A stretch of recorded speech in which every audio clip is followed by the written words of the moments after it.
कोई कुछ भी कहे दोस्तों, लेकिन जिस तरह से नितिन गडकरी प्रधानमंत्री मोदी और उनकी मतलब अपनी सरकार के मजे लेते हैं ना, ऐसे तो प्रियंका गांधी, राहुल गांधी, ममता बनर्जी या विपक्ष का कोई नेता भी नहीं ले पाता। इस बात में तो कोई दो राय नहीं है कि नितिन गडकरी को भले ही मोदी जी कैबिनेट में बिल्कुल न रखना चाहते हो, लेकिन कैबिनेट में रहते हुए नितिन गडकरी जैसे इस सरकार के पसीने छुड़ाते हैं, इस सरकार को आईना दिखाते हैं या फिर इस सरकार के मतलब उसको कटघरे में खड़ा करते हैं, ये टैलेंट केवल नितिन गडकरी में ही है। और एक बार फिर से उन्होंने ये काम कर दिया दोस्तों। जब ये चर्चाएं चली रही हैं कि केंद्रीय कैबिनेट में या तो विस्तार हो सकता है या पुराने लोगों की छुट्टी हो सकती है, तभी नितिन गडकरी ने एक बार फिर से ले लिया है सिंघम अवतार। सिंघम अवतार इसीलिए क्योंकि इस बार वो सिंघम बनकर डरा रहे हैं अपनी सरकार को। एक कार्यक्रम में नितिन गडकरी ने अपनी सरकार को कटघरे में खड़ा करते हुए कहा कि हे भगवान, दिल्ली में तो जीना मुहाल हो गया है। 2 दिन के लिए रहता हूं मैं दिल्ली में और मेरे गले में इन्फेक्शन हो गया क्योंकि इतना प्रदूषण है। क्या परिस्थिति बनी हमारी।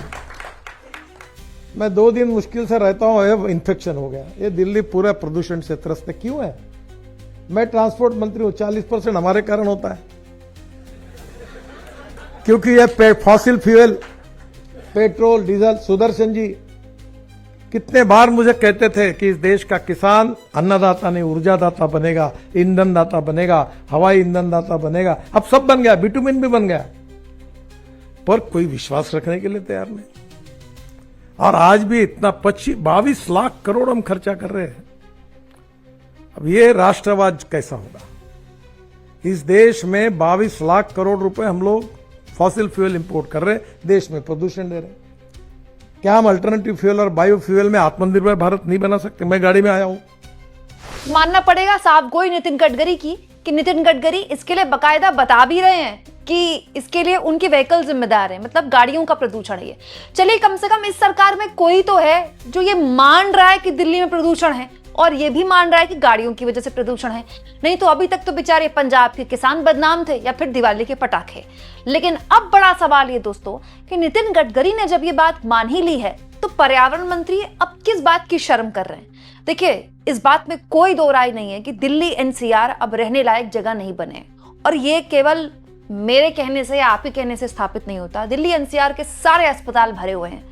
छोटे छोटे बच्चे या फिर सांस की बीमारी से परेशान है या बेमतलब में एंटीबायोटिक खा रहे हैं, अलग अलग तरह की बीमारियां हो रही हैं। इनफैक्ट आज तो मैं एक डॉक्टर को सुन रही थी जो ये बता रहे थे कि लॉन्ग टर्म जब इस तरह की हवा में हम सांस लेते हैं, साल दर साल इस तरह की हवा में सांस लेते हैं, तो ये केवल लंग को प्रभावित नहीं करता बल्कि हमारे नर्वस सिस्टम को प्रभावित कर देता है। मतलब किस लेवल पर ये प्रदूषण हमें आपको परेशान कर रहा है। इस बात का अंदाजा लगाइए दोस्तों कि गडकरी साहब कह रहे हैं उनके गले में इन्फेक्शन हो गया, जबकि मंत्री संतरियों के यहाँ तो आपको पता ही है एयर प्यूरिफायर ऐसे लगे रहते हैं। हालत यह है कि दिल्ली एनसीआर में एयर प्यूरिफायर की डिमांड आसमान में है और वेटिंग पे चल रहे हैं बड़ी बड़ी कंपनियों के एयर प्यूरिफायर। और 400 AQI अभी 24 घंटे पहले की खबर मैं आपको दिखा रही हूं, दिल्ली के करीब 27 स्टेशन में 27 अलग अलग इलाकों में 400 AQI रिकॉर्ड किया गया। लेकिन अब जब गडकरी साहब ने स्वीकार कर ही लिया है कि दिल्ली एनसीआर में प्रदूषण है, इतना कि 2 दिन रहने में इन्फेक्शन हो जाए, और वो प्रदूषण वाहनों का प्रदूषण है, मतलब दिल्ली का अपना प्रदूषण है, तो इसके लिए क्या करेगी ये सरकार। क्योंकि दोस्तों संसद का जब शीतकालीन सत्र हो रहा था तो सरकार के मुखिया ने पत्रकारों से कहा था, आप भी मौसम का मजा लीजिए, आप भी मौसम का मजा लीजिए।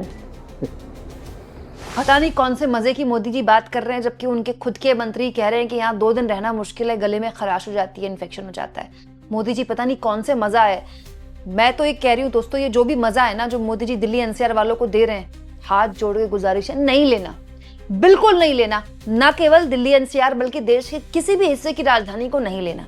लेकिन मेरे हाथ जोड़ने से या गडकरी साहब के बोलने से तो कुछ होता नहीं है, क्योंकि इस सरकार के दोगलेपन की इंतहा देखिए।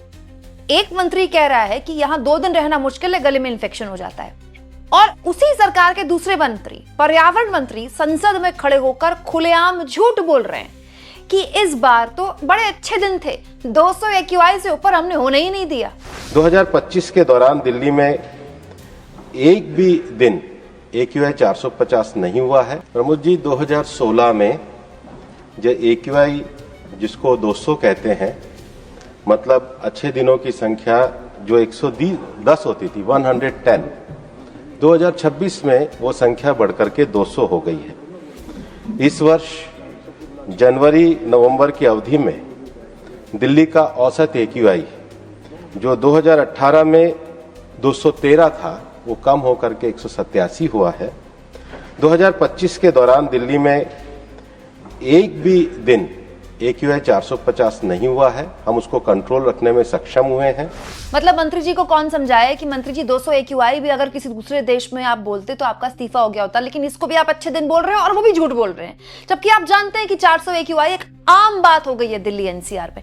और बात केवल दिल्ली की नहीं है दोस्तों, दिल्ली पर तो खबर बनती है, गाजियाबाद नोएडा की तो और भी हालत खराब है। दिल्ली में तो दिखाने के लिए पानी छिड़क देते हैं, यहाँ तो कोई पानी छिड़कने वाला भी नहीं है। यहाँ तो 600 700 800 AQI में आदमी सांस ले रहा है। दोस्तों शर्म तो इस सरकार को तब भी नहीं आई जब दिल्ली के मुख्यमंत्री मेसी जब दिल्ली आए थे स्टेडियम में, मेसी के साथ AQI के नारे लगाने लगे।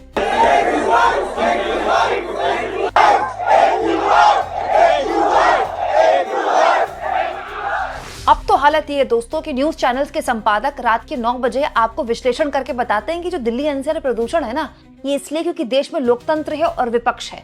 अगर ना होता तो चीन जैसे हालात हो जाते और फटाफट प्रदूषण ठीक हो जाता। और एक संपादक साहब तो ये भी कह रहे थे कि क्योंकि दिल्ली के पास अरावली है इसलिए प्रदूषण है। अब बताइए, इन लोगों ने अगर मोदी जी की कुछ महीनों पहले ये बात सुनी होती जिसमें वो दिल्ली में प्रदूषण को इमरजेंसी बता रहे थे, तो पता नहीं कहां जाके ये मुंह छुपाते। क्या हाल बना रखा है दिल्ली का। सर्दी आती है तो प्रदूषित हवा में सांस लेना मुश्किल। दिल्ली के लिए इन लोगों ने हर सीजन, हर मौसम आपदा काल बना दिया है। दोस्तों दिल्ली का प्रदूषण एक स्याह सच है, एक ऐसा सच जिसमें कोई भी सरकार, चाहे वो केंद्र की सरकार हो चाहे वो राज्य की सरकार हो, बिल्कुल मतलब आप कह सकते हैं कि हेल्पलेस हो गई है। एक्चुअली में अभी जो दिल्ली की स्थिति है दिल्ली NCR की, उसमें हर सरकार, चाहे वो रेखा गुप्ता की सरकार हो या केंद्र की मोदी सरकार हो, बस ऊपर देख रही है भगवान जी को, भगवान जी बारिश हो जाए। सर्दियों से पहले जो बारिश होती है, 1-2 बार बारिश हो जाएगी, उससे थोड़ा सा अपने आप AQI ठीक हो जाएगा तो उसी से ठीक हो जाएगा, उसके अलावा कोई चारा नहीं है। दिल्ली चुनाव के दौरान हम कृत्रिम बारिश को लेकर बड़ी बातें सुन रहे थे ना, कृत्रिम बारिश होगी, चीन की तरह कृत्रिम बारिश करवाएंगे, आर्टिफिशियल रेन। हालांकि रिसर्चर्स बता चुके हैं कि ये भी SOS है, मतलब ये पेन किलर जैसा है कि दर्द उठा पेन किलर खाया ताकि आप सांस आपको आ जाए और आपका पेन खत्म हो जाए, लेकिन इससे प्रदूषण की समस्या हल नहीं होती। चीन में ये आम बात है, वहां पर कृत्रिम बारिश करवाई जाती ताकि प्रदूषण कुछ देर के लिए लोगों को राहत देती। लेकिन दिल्ली में अब तो उसके बारे में भी कोई बात नहीं करता। मतलब जब तक सरकार नहीं बनी थी तब तक मोदी जी को प्रदूषण एक समस्या लग रही थी। बीजेपी वाले कृत्रिम बारिश के बारे में बड़े बड़े ज्ञानों की बातें कर रहे थे। अब ना कृत्रिम बारिश के बारे में कोई बात कर रहा है, और प्रदूषण की तो हालत ये है कि संसद में ही सरकार ने स्वीकार कर लिया कि प्रदूषण तो है ही नहीं, मतलब 200 AQI से ऊपर तो रहा ही नहीं। और तो और दोस्तों, संसद में सरकार ने यह भी स्वीकार कर लिया कि जो लंग में बीमारियां हो रही है ना दिल्ली NCR के लोगों का, उसका प्रदूषण से कोई वास्ता नहीं है। बेसिकली सरकार ने यह स्वीकार कर लिया है कि हमारा आपकी सेहत से ही कोई वास्ता नहीं है, हमें कोई फर्क नहीं पड़ता। और फर्क क्यों पड़ेगा दोस्तों, जब सरकारों को पता है, पार्टियों को पता है कि प्रदूषण के नाम पर वोट ही नहीं पड़ना, प्रदूषण के नाम पर उनको हारना ही नहीं है, तो उनको क्यों फर्क पड़ेगा। अरविंद केजरीवाल को फर्क पड़ता था क्योंकि उनको पता था प्रदूषण एक चुनावी समस्या बन सकता है, और बना भी। दिल्ली के लोगों की इस पर तारीफ भी करनी पड़ेगी दोस्तों कि दिल्ली एकमात्र राज्य था जहां प्रदूषण चुनावी मुद्दा बन गया और अरविंद केजरीवाल की सरकार चली गई। लेकिन वो लोग जिन्होंने अरविंद केजरीवाल को हटाया और दिल्ली में रेखा गुप्ता की सरकार या बीजेपी की सरकार को बनाया, वो अब सोच रहे होंगे कि क्या हुआ तेरा वादा। दिल्ली के पर्यावरण मंत्री अभी कुछ दिन पहले माफी मांग रहे थे, हमको माफ कीजिए कि दिल्ली के प्रदूषण की समस्या को हम हल नहीं कर पाए, 8-9 महीने में नहीं हल कर पाएंगे, थोड़ा वक्त दीजिए। और देश के पर्यावरण मंत्री कह रहे हैं कि ये AQI कोई समस्या ही नहीं है। तो मैं तो ये सोच रही हूँ कि सारे लोग बैठकर पहले डिसाइड कर रहे हैं कि हमको मानना क्या है।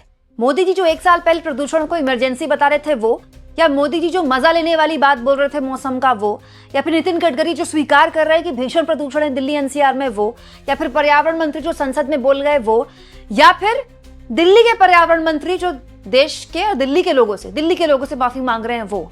और जब तय हो जाए सब में बैठकर कि बेसिकली बताना क्या है जनता को, ये भी बता दें कि इसका हल क्या है। आपको क्या लगता है दोस्तों, कमेंट बॉक्स में जरूर लिखें, और जितना हो सके चैनल को शेयर भी करें और सब्सक्राइब भी।